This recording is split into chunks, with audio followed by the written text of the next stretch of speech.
première demande qu'on fait, nous, c'est que cette réforme soit reportée. Au moins que les premières épreuves du bac soient au moins reportées à 2025. Que des dialogues, que des discussions, qu'une organisation puisse déjà être parlée, travaillée à partir de maintenant.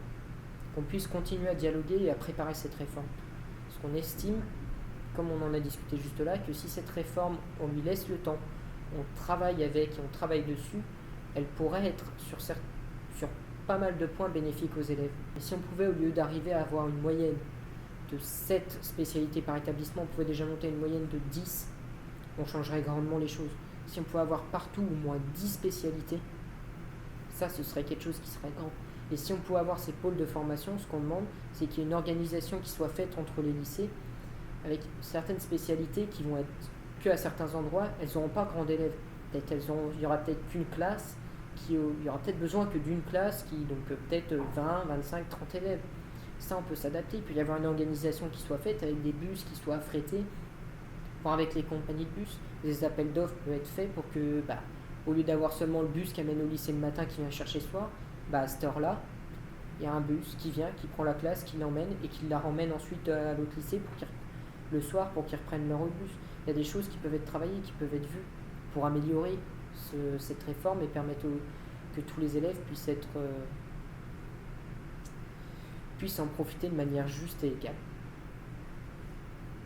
Pour réussir cette réforme, on a besoin d'avoir un lycée qui s'occupe bien de chaque élève. Or, on supprime 2600 postes d'enseignants, ce qui fait que les effectifs en classe vont augmenter et ce qui fait qu'on a moins d'heures d'accompagnement personnalisé dans chaque établissement.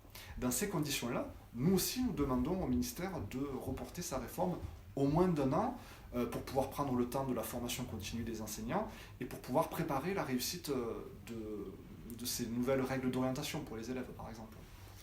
Et après, on pourra quand même tenter du coup de faire une autre réforme du lycée et du bac.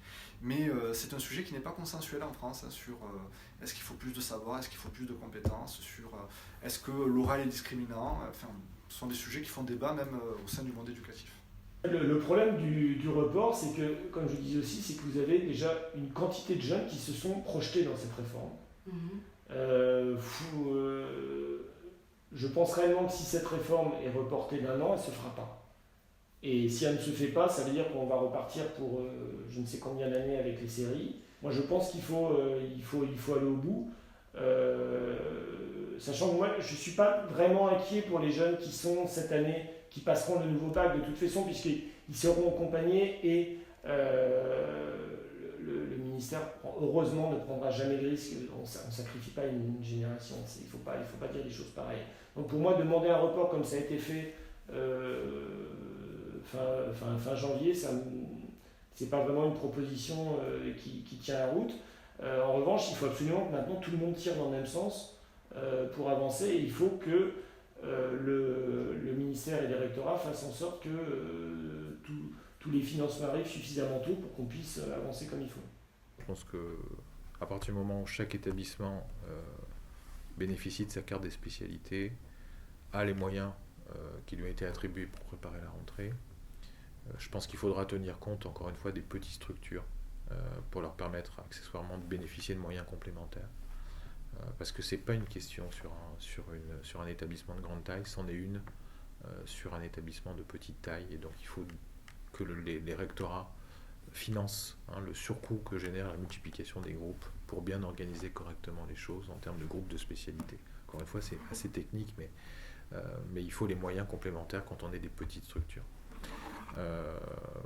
Et puis la dernière chose, c'est que s'il y a nécessité de faire évoluer les cartes des spécialités sur l'année d'après, je pense qu'il ne faut pas s'en priver. C'est-à-dire qu'un établissement qui réclamerait une spécialité parce qu'il trouve qu'il a des élèves qui seraient volontaires pour la suivre, parce qu'il a les ressources humaines pour permettre d'enseigner cette spécialité-là, eh bien, on doit être en capacité de lui permettre de l'ouvrir sans contrainte. Ça ne coûte pas d'euros en plus d'ouvrir une spécialité de plus, puisque je ferme un groupe pour ouvrir un autre groupe. Donc ça coûte le même nombre d'heures.